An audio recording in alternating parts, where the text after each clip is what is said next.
Welcome into ATL Day Ones with Jarvis and Tenitra. Coming up on today's show, Terry Fontenot has been pretty clear about what his vision is for the team, but what if that dude took a pivot? And the Hawks lost to the Grizzlies, yes, but a big in his backup got a win on Sunday. And last but not least, and for the culture, Ken Griffey out here still getting paid? That's all coming up next, right here on ATL Day Ones. Let's go. This is ATL Day Ones, part of Locked On Sports Atlanta. And it starts now.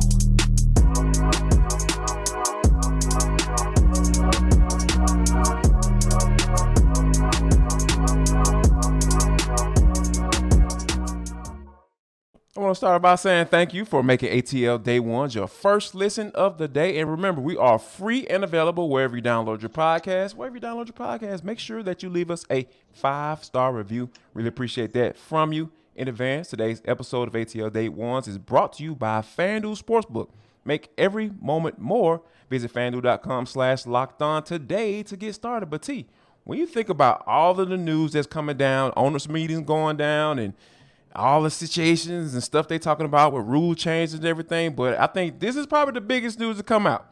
Now, Lamar Jackson has been very strategic, without an agent, there's certain things that he's been limited on as far as him being able to do as a player representing himself.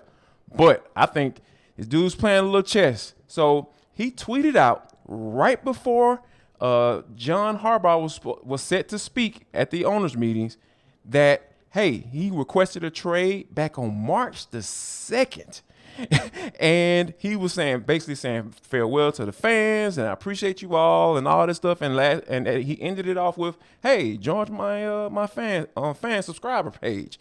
And, so we can kind of keep up with each other. But I think all of this kind of makes sense because we know how the situation with the financials have been going with these negotiations or non-negotiations between these two. But I think that, Terry Fontenot has been very clear about what his vision is for this team, right? With Taylor Heinicke coming out saying, hey, I'm the backup. And with Terry Fontenot continuing being very consistent as far as how he feels about Desmond Ridder as a player. But what if we hear reports or we hear that the Falcons are interested in pursuing a trade for Lamar Jackson?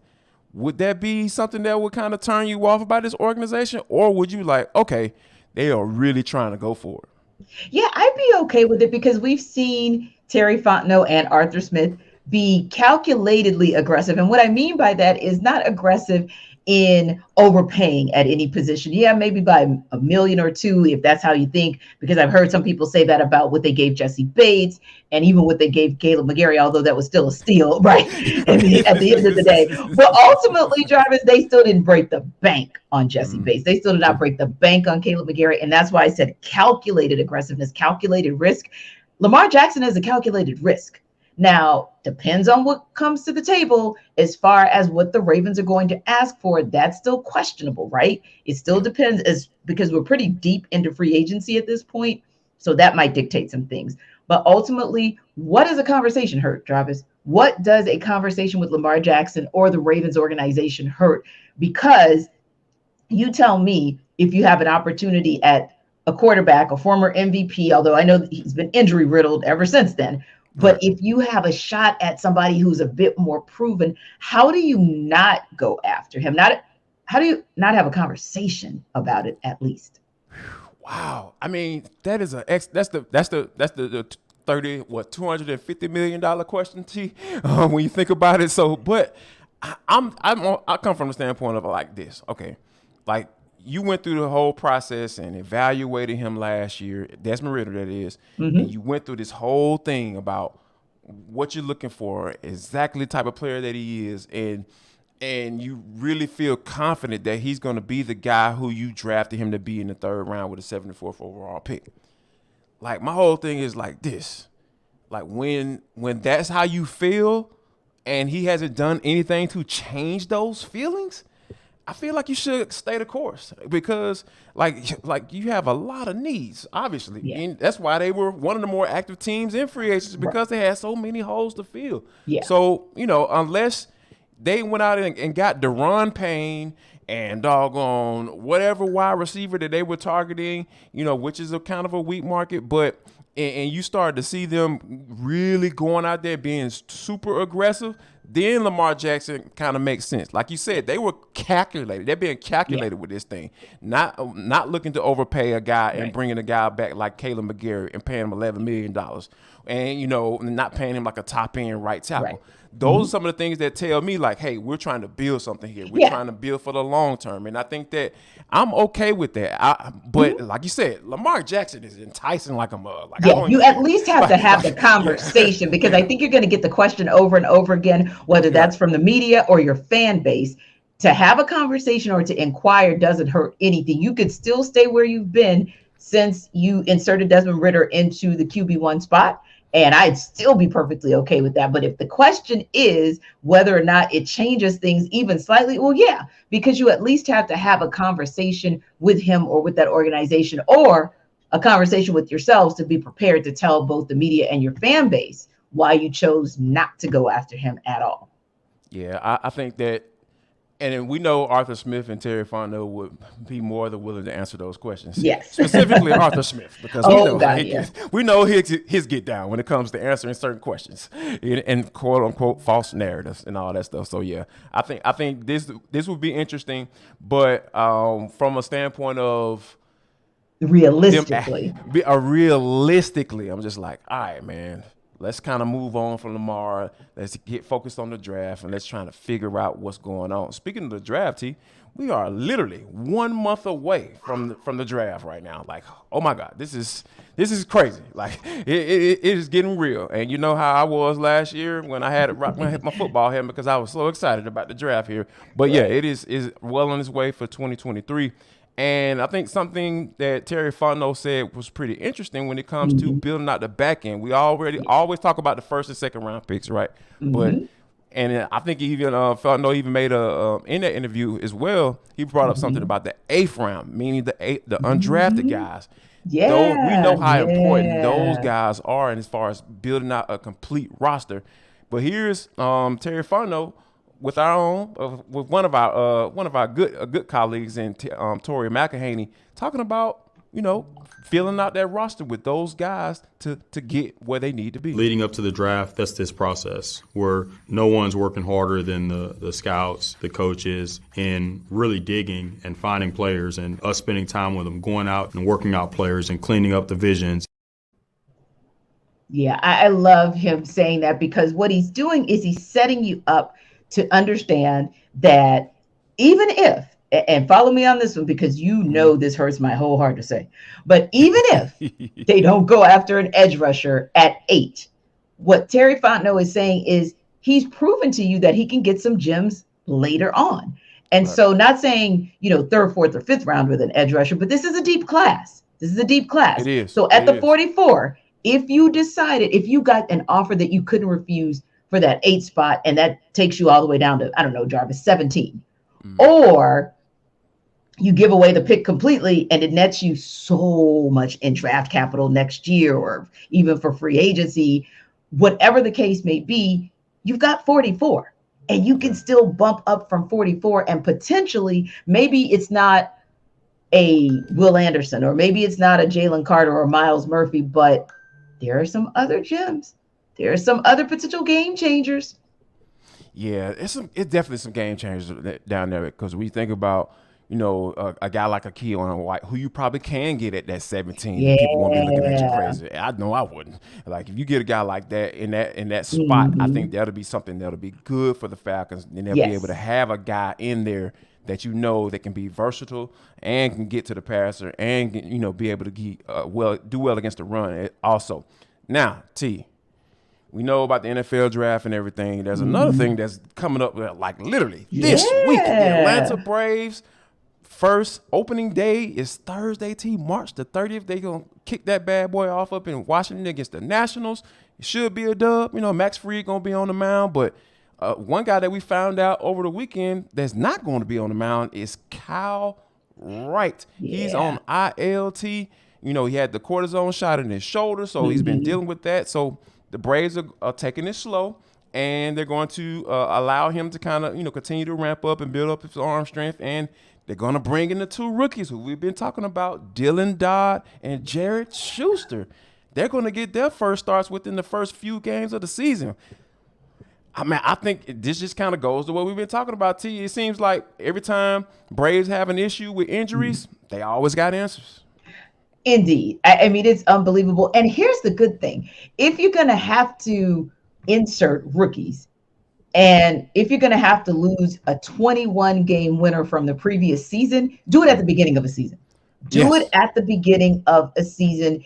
That, to me, is probably the most positive aspect of this. Of course, excited for Shuster, excited for Dylan Dodd. I can only imagine what Jared Shuster and Dylan Dodd are feeling right now. Oh, yes. But also you look at the schedule, and they've got the Nats. They'll be on the road, but it's still the Nats. So that's winnable if you have to insert them for that series, which potentially I believe Shuster might be inserted in that series. And then you got the Cards after, and Dodd will be inserted into that series. And hopefully if you can get through that kind of cycle, so to speak, and maybe kind of get through with the Padres, that's probably your toughest next opponent, but at least you'll be at home doing it. I think that it bodes well for the Braves that they've got more than enough weapons to get through this period until they get Kyle Wright back on the mound.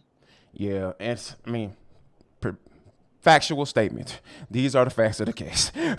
When you start talking about a roster being loaded, I know the Braves probably a little skeptical about having to use those guys this early. Yeah. But like you said, they've pitched well, they've shown well, and Kyle Wright said something I thought that was kind of profound as well, is the fact that, he felt comfortable making his decision, for the team, essentially, and taking his time, and because he knows that those guys, Shuster and Dodd, they pitched really well, and they earned a chance at getting a start to start off the season. So it's going to be very interesting how these youngsters go, and I'm excited about what their capabilities are, because like you said, Alex Anthopoulos out here making moves. And speaking of making moves, how about those bigs for the Atlanta Hawks? They didn't get the dub, but man, Onyeka and Clint out here balling. We'll talk about that next. But first, we got to talk about FanDuel.com/lockedon, because it is the #1 sports book in America. You guys rock with us each and every day on ATL Day Ones, because we are the #1 podcast. That's why y'all come check us out and make us your first listen. So how about you go ahead and get with the #1 sports book? That's FanDuel. And guess what? They got something for new customers, and it's right there waiting just for you. They're going to get up to $1,000 and bonus bets back if you lose your first bet. So, hey, if you go out there and you don't make the right decisions, and you up here picking, the big dogs in March Madness to get it to the Final Four, you probably looking a little crazy right now. FanDuel got you covered. And you can also even combine all your bets to get a same game parlay. So it's no reason for you not to go there right now. You can jump on the money line, the total, the over-under. They got you covered. So go there right now, FanDuel.com/lockedon, and take advantage of the no sweat first bet up to $1,000. Make every moment more, and make sure that FanDuel.com is the one that you check out. Yes. And like you said, Jarvis, tough loss for the Hawks last night, 123-119 against Memphis. So, of course, the Grizzlies get the season series sweep, and the Hawks fall below 500. So, not a good night. But there were a couple of things, and we'll just get the bad out of the way so we can spend some time on the good, because I really feel like the good that we are going to talk about has been the good that we've kind of been talking about for a minute now. And I like the fact that we have that kind of continuity, right?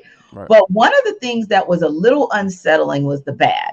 And you can look at it as a macrocosm, like the whole weekend getting ejected on Saturday did Trae Young, or the things he did late in the fourth quarter, where he heaved up a logo 3 and hadn't had a logo Trae kind of day, and fouled Ja Morant subsequently, and just so many little things that just went wrong, where it was really just kind of like, come on, now it's a head scratcher. You're the leader of the team. Like, you've got to be able to make the smart decisions, use your basketball IQ in those situations.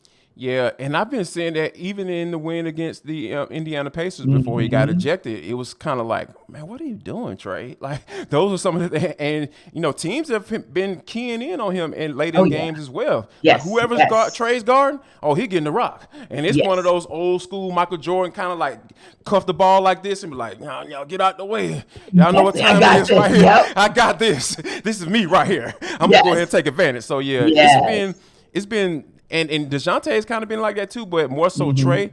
And you would think that he kind of dribbles himself into certain situations and like kind of get caught up. And then, with him not being that big of a guard, guys are getting the upper hand on him when he does those things. And teams have been trapping and trapping and trapping and trapping. It sounds like a Jeezy song to you. I'm talking about.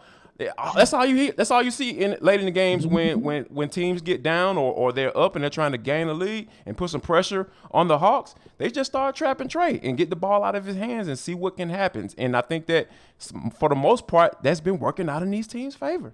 It has. And you made a good point in mentioning DeJounte Murray, because when you're having to kind of be a player and a half, because he's got to take at least half to 3/4 of that defensive load for the backcourt for the Hawks, it does really start to eventually impede your play. So some of the struggles we've seen him have as a two-way player, where some nights he might have a good night on offense, but just be average on defense or vice versa.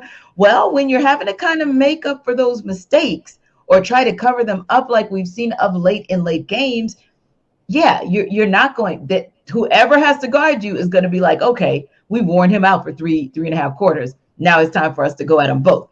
And when you know that you can go at that backcourt like you do, as I always say, Jarvis, it'll be random dude like David Roddy or Tyus Jones. And it's like, who are you? Luke My Kennard. man with the fro for the Pacers. I can't even remember his name. Starts with him. Mawan or funniest thing. Everybody said the same thing. 25 points in the quarter, 25 points in the 25 quarter. in the second quarter. Yes. In the quarter, which means, who are you? And it's always that.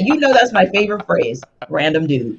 Random dude's coming for them. And that's the other piece. Yes, and that's the other piece where when we're going to segue from the bad into the good. But the bad is that everybody knows that, hey, even if we're not hitting from the perimeter, keep shooting, because the Hawks, they're not going to be able to guard you. And whether you think, Jarvis, that it's a cannot or will not, the result's the same.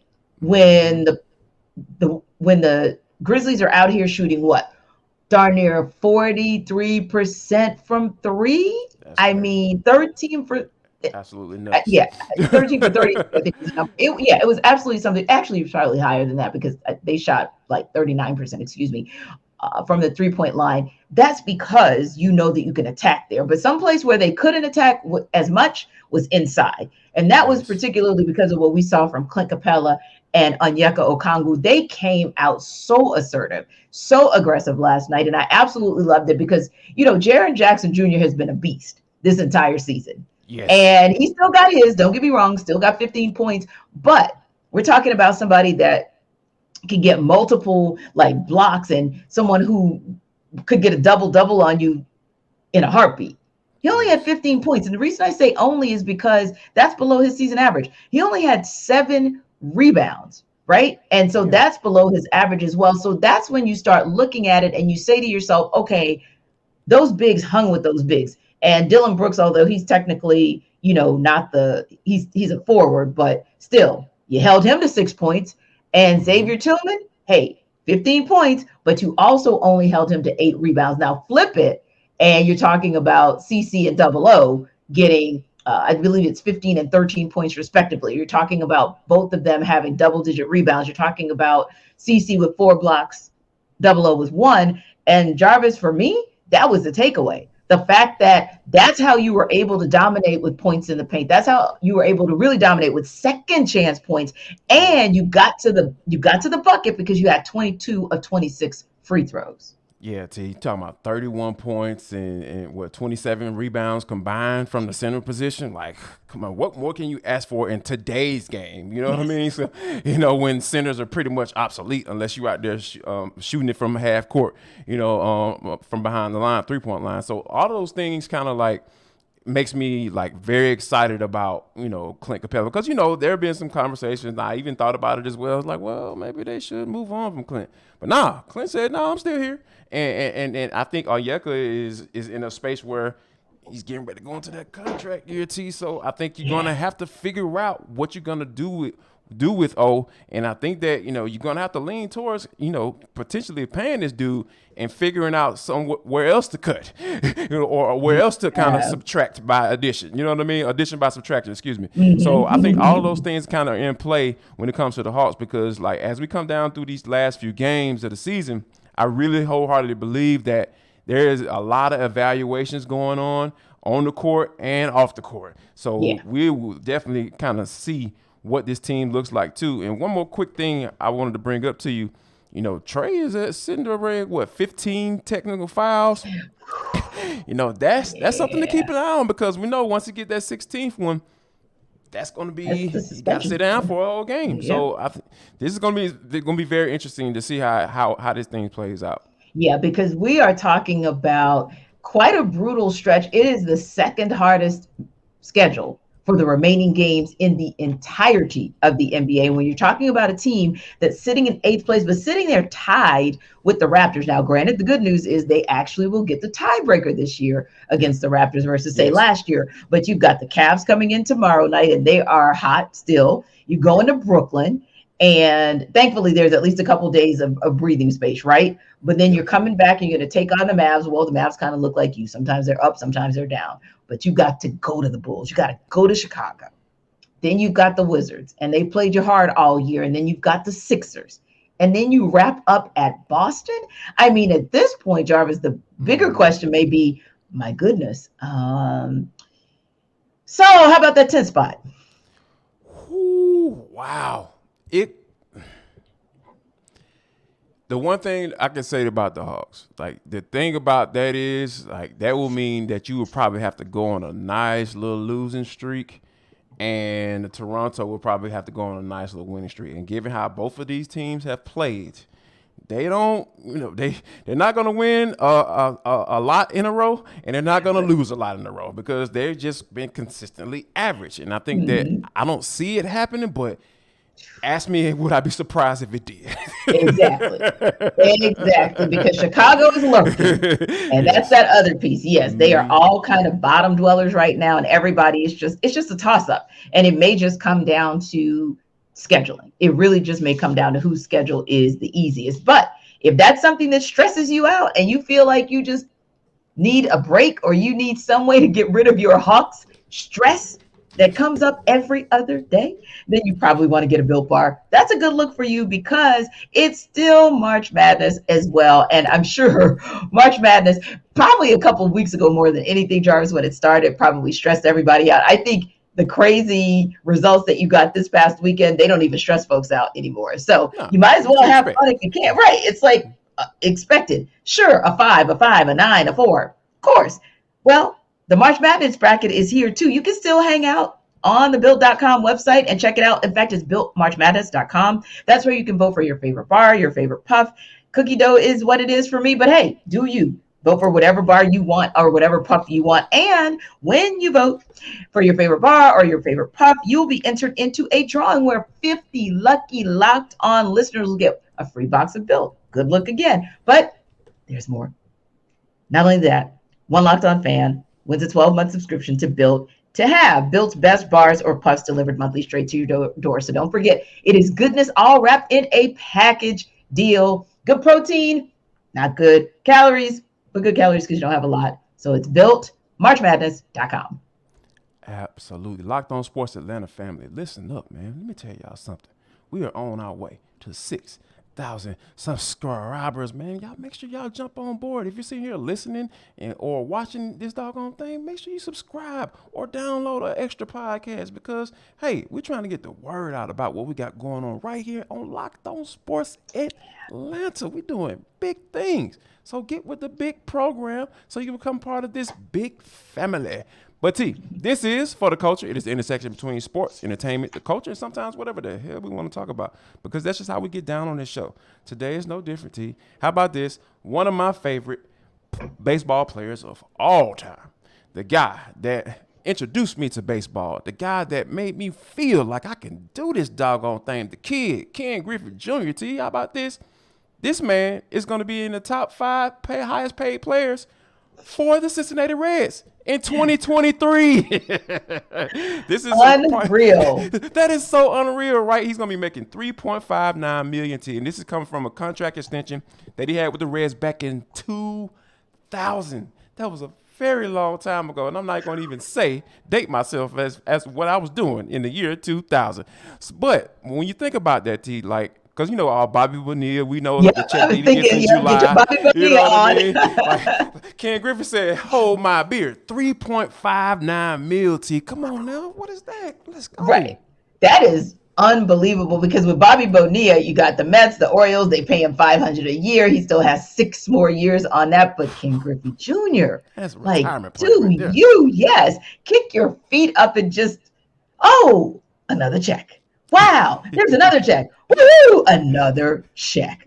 That is so funny to me, but that's baseball. That is baseball for you to have that kind of deferred compensation. We always think about all of the kind of moving parts of deferred compensation in the NFL because you hear it more often than not in the NFL when you're restructuring a contract because maybe you want to get Lamar Jackson. But this is unprecedented. All these years we've been talking about Bobby Bonilla and how he's just making money hand over fist with his feet kicked up. Congrats, Ken Griffey Jr. You have now joined the Bobby Bonilla Club. Absolutely. Speaking of the Mets, how about this, T? Let me ask you this. Would you pay $25,000 for a seat for the New York Mets? $25K? To watch the Mets gonna Met? What are you kidding me? I'm paying you to watch you Met?